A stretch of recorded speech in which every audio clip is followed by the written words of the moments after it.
Hello and welcome back to another episode of Boss Your Business. And today I have as my guest here, Pete, which you might bring up a whole bunch of memories. My late husband was called Pete. So if I make funny faces in between because I see some connections, it's not you, it's me. I am one of those people that makes connections with everything. For you guys listening, watching, or even reading, Pete leverages a range of frameworks to assist business owners in converting their challenges into opportunities, freeing them from the chaos and stress of managing a business. So you know I had to have him on, guys. You know me, right?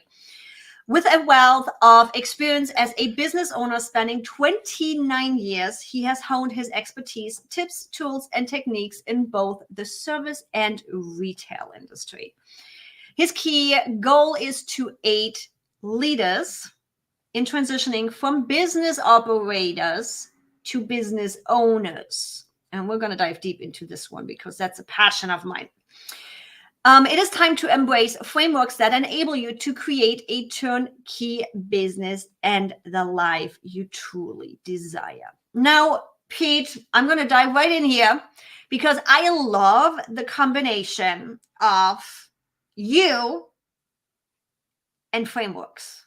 That has been quite a topic and a thing in my realm lately, because you work with personality profiles, you are Kolbe certified and all the things, yet you also talk frameworks, which I love because it means we are taking frameworks and we are personalizing it. Am I seeing this right?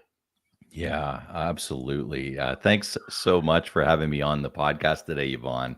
Looking forward to the conversation. And frameworks are such a big part of what I do. And, it all started years and years ago.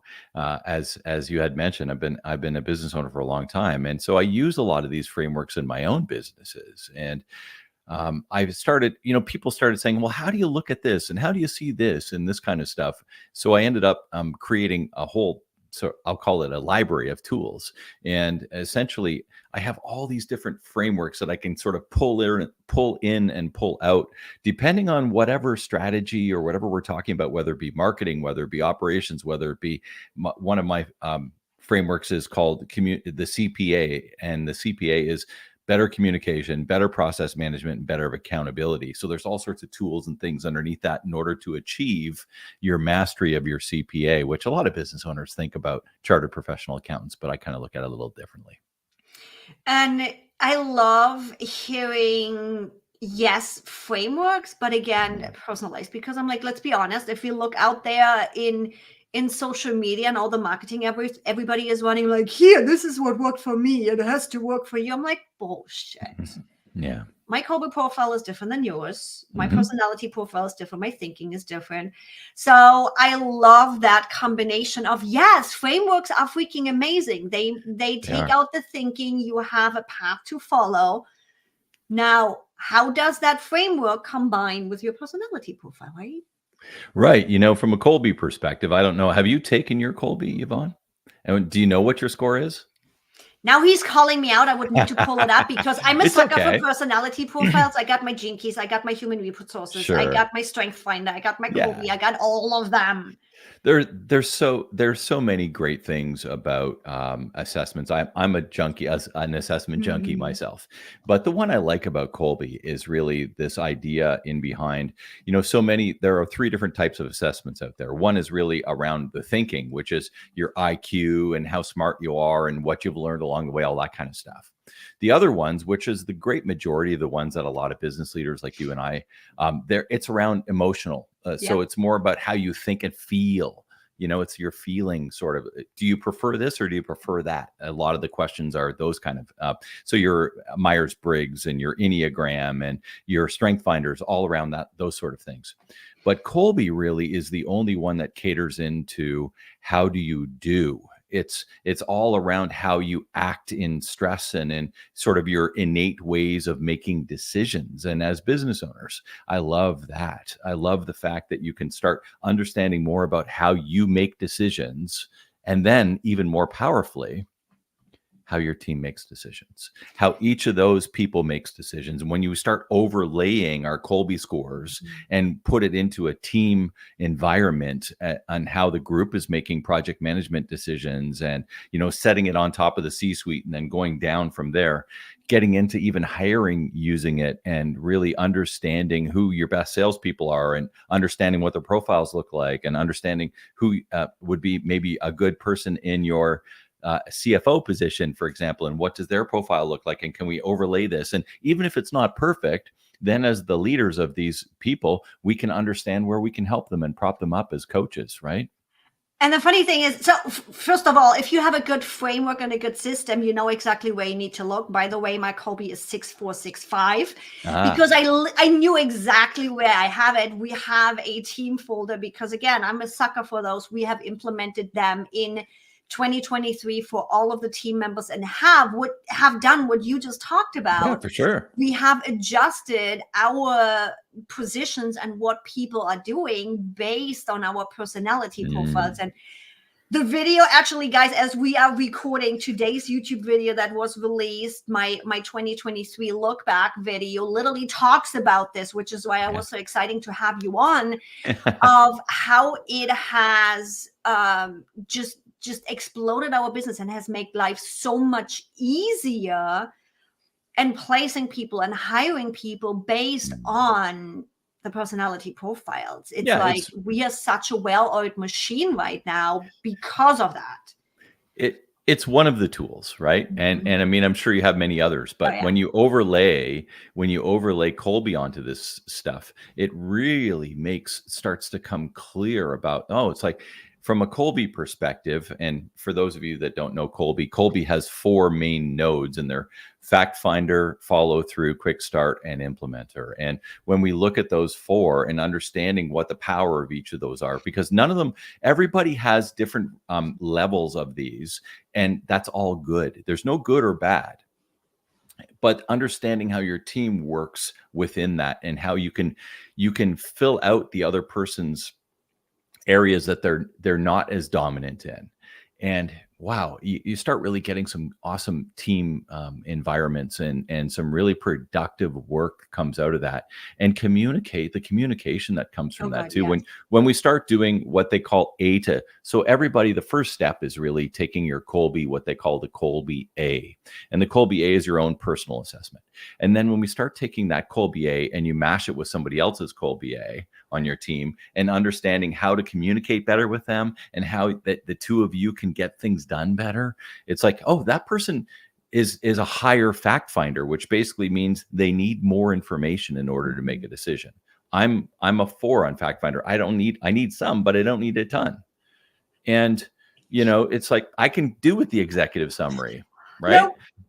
But somebody else on our team might be like, no, like I need all of the information in order to, and that's just one excuse, or not one excuse, but one way of framing this. And all of the other things, it's like, if it's not in a system, I'm not going to get it done. Other people are like, I don't need a system.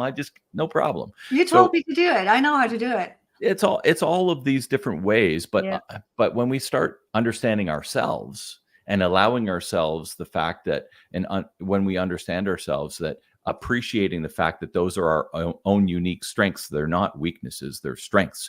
And we need to really get behind those strengths and operate within those strengths so that we can make better decisions and be a better leader. And to me, it's data points. I'm like, it's personality profiles to me are not, quote, the law, because we all have good days and bad days and things go around and things change. But it is, for me, it's a great data point. And I think one of the biggest lessons for me was I suck at the nitty gritty. I'm low on the implementation, where it's like, the big picture, the initial startup, but finishing something when it goes into the nitty gritty and all of the fine polishing and all of the it's not my thing. However, I have somebody on the team that freaking loves the stuff. Right. So I get everything started. Quick start here too. And then here you go, Jeremy. Run with it. Finish it off. I think about my bookkeeper at work. Mhm. And her name is Michelle. And she's a high fact finder, but she's also very high follow through. And I think she's an 8 or 9 on follow through. And that's what I want in a bookkeeper. I want somebody who's going to tick every box and make sure the balances are correct and look for that last 10 cents and make sure that everything's, in alignment, because I'm not that person. I'm a 3. So I don't want to do that kind of work. That annoys me. It takes all. I can do it. I have lots of business degrees behind my name. I can do it. I know I have the skills and knowledge and comprehension, but it irks me, pains me, and takes away all of my good energy doing that kind of work. So why would I want to work there? I would want to do it where in Michelle's case, she could be, listening to her music, doing all this stuff, and all of a sudden she finishes the, fixing up the visa statement, and she'll be like, woohoo. And I'm thinking, oh my gosh, that's just terrible use of my hour. And she's like, woohoo. So my existence. we're different. We're different people. Yeah. Oh, yeah. And then the beautiful thing is, it's okay. Mm-hmm. And so, because we don't have to be the same. And in fact, it's probably best in our team if we're not all the same, because then you're missing out opportunities for all these other areas of things to be looked at when you look into project management and you look into strategy and you look into decision making. If everybody's the same on your team, then there's a whole nother area of stuff that's being missed. Yep. So for everybody that's struggling, that feels misaligned, that feels like business and team is not as good as it could be, what would you recommend? Where would you have them start? Well, really, in most cases, when I start working with some people, we kind of go back to the drawing board with regards to what I call your promise. So I have another framework that's called the 5 Ps. And those 5 Ps are understanding your promise, aligning your product, or if you're a service-based business, your process, your people to that promise, so that you can obtain the right amount of profit. And often what's happened, and especially with the state of change these days, and ever since COVID and a variety of different things over the last few years, things are changing at such a rapid rate that things that people have been doing for a while, they'll say, well, we always did that, and it's just part of what we do. But is it really? And are your customers still asking for it? And is it still profitable? And so a lot of times we have to go back and reset the promise and make sure that, in fact, it is the same promise. Is it the same vision? Is it the same mission? Vision and mission I look at as internal documents and internal things that you're going to use for you and your team. Promise is the thing that you shout out as a leader. This is what we do. This is who we help. This is how we can help you to get you through the problem that you're going through now, using our services so that you can live a better life, because everybody buys a better life, right? I really like how you just put that, with mission and vision is the internal piece in the business, where the promise is the external. Mm-hmm. I've been going through the process of really clarifying that, because I finally owned my dream of what I want my business to become, with a nonprofit behind it and everything. We all know coming to a point where you trust yourself to actually dream big takes a little bit. I finally got there. Sweet. So I've been working a lot in that mission and vision area. One of the resources I also used is the Vivid Vision. I like the idea of the book. Just putting words to it, so that the team knows, where do I want to take this? But also for me to, okay, when I bring on team members, do they align with what I want? But again, that's mission and vision. So how does that affect, what does that bring the people that we work with? So I really like this idea of having mission and vision internally and having that promise externally, because it is a different writing, it is a different language to be able to convey what you are promising your audience, your community, your clients. Yeah. So kind of rolling that back, that's usually an area where we start. So we want to ensure that, what the vision I look at is the 25-year picture. The mission is sort of the marching orders of 25. 20. That's what I do. I can barely envision the next 5 years. Well, That's the mission, or that's the vision, right? The grandiose Mhm. vision, Got it. and which includes legacy, right? And then the next piece Got is it. your mission. And your mission, I like to keep. I used to say 5 years, but now I'm more like maybe 1 or 2 years, because things are just moving so quick. Yeah. And the mission are really your marching orders, with the sight of the vision in place. And then, so I call all these the guiding principles, right? And so we Mhm. work through guiding principles, come up with sort of a one sheet page that you can share with your team, you can share with everybody, you can share on an onboarding process, you do videos about them, and you start talking about it, and it becomes part of your culture. But the promise really is, and I'll use the promise for our shoe stores, for example. We own some shoe stores here in Canada, and they're called Shoetopia. And those shoe stores we've narrowed it down to 4 words, which is look great and feel fantastic. And that's our promise. So when you come in our store, we're going to do and we have all sorts of ways of making this happen, but we're going to do everything we can do so that when you look in the mirror with your pair of shoes on, you look in the mirror and you're going, I look pretty good, and then you close your eyes and you're like, these feel fantastic. So we actually ask questions around that, right? So how do you feel you look? How do you feel? How do they feel? And if we get them going, yeah, these look pretty good. And if we get them going, these really feel awesome, then we know we've done our work. And when they take that up to the till, and they've been reaffirmed with the fact that, yes, I look good, yes, they feel good, they don't have a problem in paying that bill. And they walk out of the store if the service was good and all the other stuff, and they're thinking, you know what? I'm going back to Shoetopia next time I need a pair of shoes, because that's my favorite shoe store.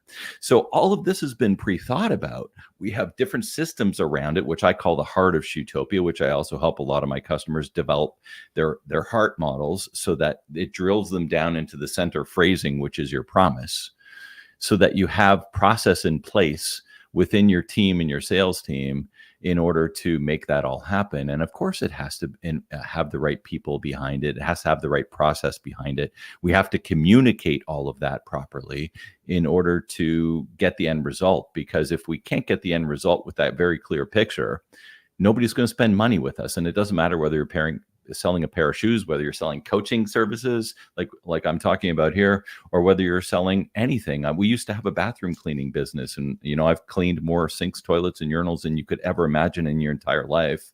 We had that for 10 years. We had a promise behind that business and what we did for our clients. And we grew the business from 30 clients to 300 clients before we sold it. And so those kind of things are how you grow a business, is understanding the clear vision, the clear mission, understanding the promise that that your clients will equate and that your team will get behind, so that you can have a business that spits off the right amount of profit and you can live the life that you want to as a business owner. Please tell me I'm not the only one that struggles a lot with coming to the promise, because it's like that quick little, it's not just a tagline, it is a promise, it is what you deliver. And it's like, oh my God, I've been stuck on just getting into words and getting precise on what it is that I do, that we do. Please tell me I'm not the only one struggling with that. You're not. And you know what? Depending on the business that you offer and have, you could have a couple of different promises. You could have departmental promises, right? Hmm. And when you think about your marketing, and I do a lot of sort of languaging and things like that as well, but because language is very important when Yeah. we think about all of that. And if you think about departmental marketing, you could have a promise. Like I could have a promise around, if I was thinking about the shoe store again, because it's easy. Everybody can associate with the shoe store. But if I think about the kids department, or if I think about our hiking department or men's workwear department, or whatever the case is, we could have separate promises around there with the overarching promise of look good and feel fantastic, right? And so long as you have your overarching one, you can have sub promises, and those are what you're going to drive your marketing. That's the language that you're going to use. That's the language that your sales team is going to use in around those subs. So you can have key phrases for other areas of your business, so long as they're in alignment with the overarching theme.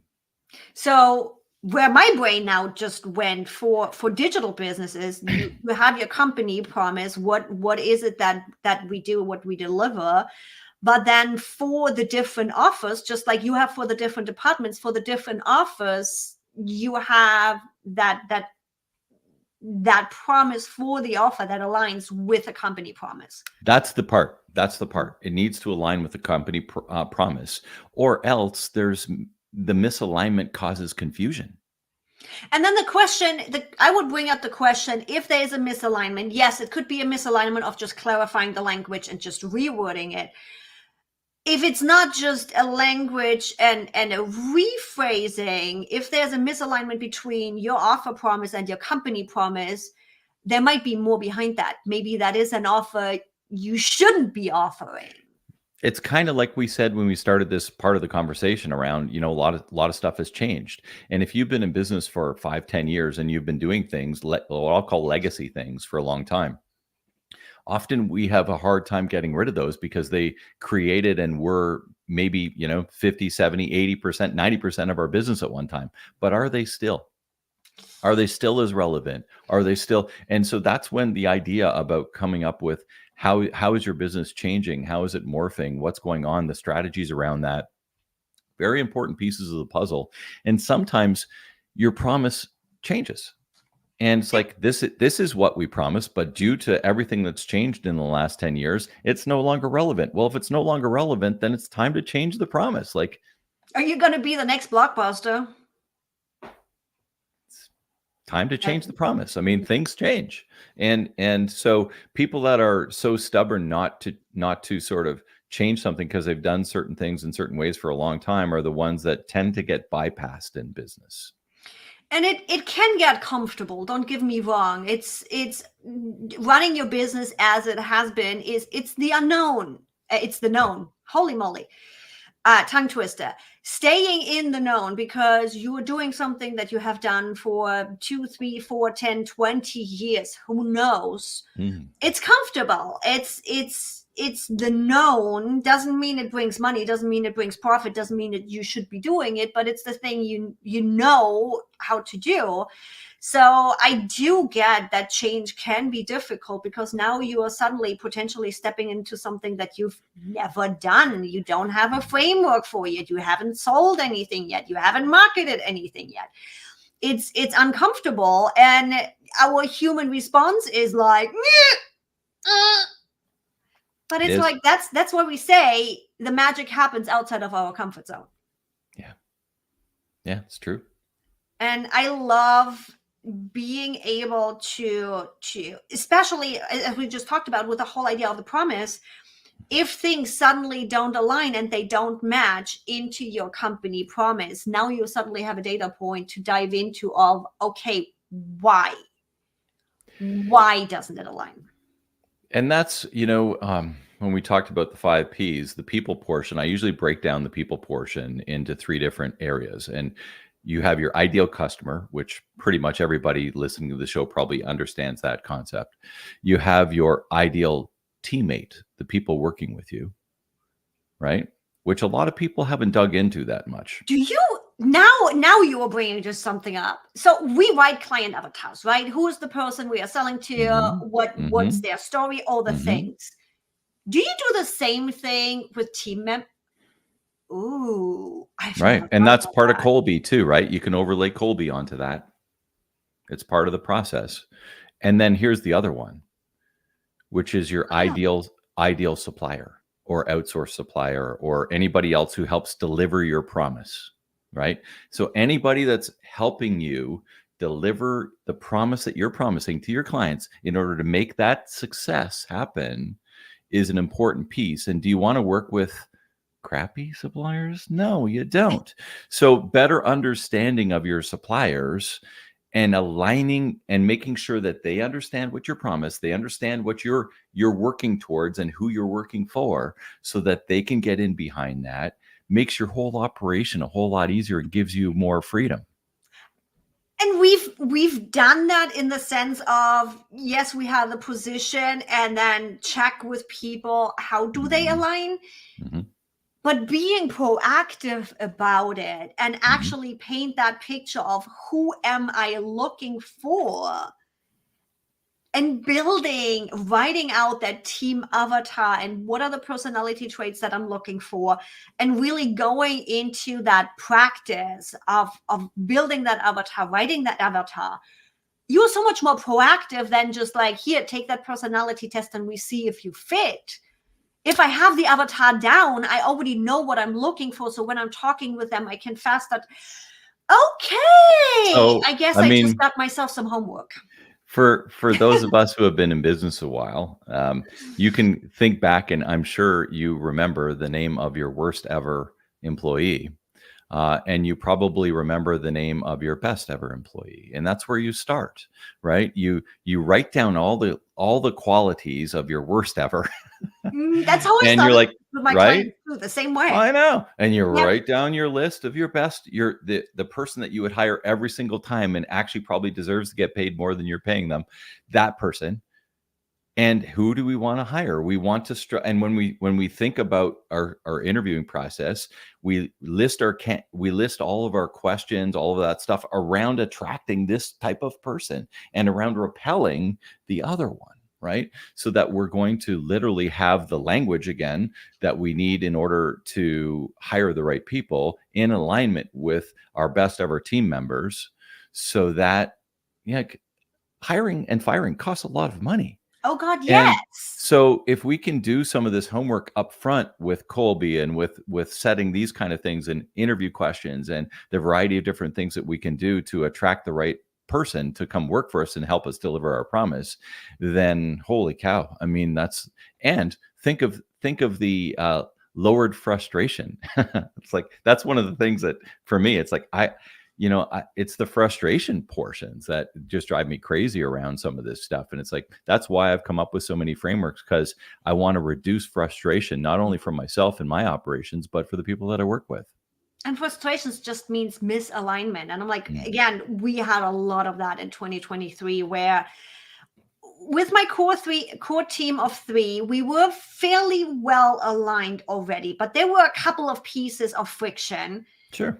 And we are like, why are we doing this? And now it's like, it's a full-on well-oiled machine. Literally, while we are recording here, my mini me is taking care of some client work, just backing me up with the bottom row of implementation, because not my thing.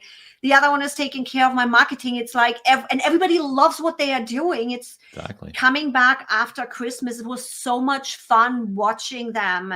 Having taken December off, I was close to burnout. So many projects were just at the end. We took December mostly off. Nice. And they're coming back with so many ideas. And hey, what if we do this? And can we adjust this? And suddenly my podcast has new images because my VA, my kitty, was like, hey, I want to play. I'm being creative. And it's just like, so good. And it's fun working with them because they are excited about what they are doing and not like, oh my God, she's asking me to do that again. I think those kind of alignments are such a critical piece, because even from a team perspective, when you're dealing with if your team is touching your client in any sort of touch point along the customer journey, clients pick up when your team is not feeling that love. And so what can we do as leaders in order to put them into the position, understanding that we have a promise to deliver? And, some people are going to have to do some things that they don't like, but the bigger the team gets, the more you can put them into their own unique ability to really, flourish in that area. And when people will ask me, well, how do I know when this is happening, even for yourself? Well, when it's happening for yourself, when it doesn't feel like work anymore. When at the end of the day, you do not feel as though you're tired and worn out and ready for bed. When at the end of the day, you've had a long day, you've put in your 8 or 10 hours, and you're still going, oh my gosh, that was awesome. I could do it all over again. And you jump out of bed next morning at 6 a.m. ready to do it again. It's when you know you're doing the right thing, right? And you're doing what you truly love, and what instead of it sucking the living life out of you, like I said, trying to rectify my visa statement would do for me. I have the capability. I can do that work. I'm trained for it, doesn't mean that I should be doing it. So having the conversations with you, Yvonne, having these kind of things, this is what gives me energy. This is what excites me. And so I try to lay out my days and do these kind of things that I'm spending as much time in the areas that give me excitement and give me power, give me energy in the work that I like to do as the part of work I do as a leader of the organization that I run, so that everybody else can do the same. So for everybody that wants to dive deeper into all of this, where can they find you? Best bet is just go to my website, which is, it's a long one, but it's simplifyingentreprenurship.com. So simplifyingentreprenurship.com. On the social side, I hang out on LinkedIn. So it's Pete Mohr, Mohr. And you can catch me either place. And you guys, as always, all of the links are going to be easily accessible for you in the description. We're going to have all of them. Pete also has a freebie for you, the 10 laws of moving from operator to owner. His website is going to be there, all the things. So you can just literally click on it. Pete, thank you so much for joining me today. I got my work cut out now for the weekend because I'm going to go write at least my business promise. Thank you so much for joining me. Everybody else, thanks so much for listening and watching in. Make sure you hit that subscribe button so you don't miss the next episode.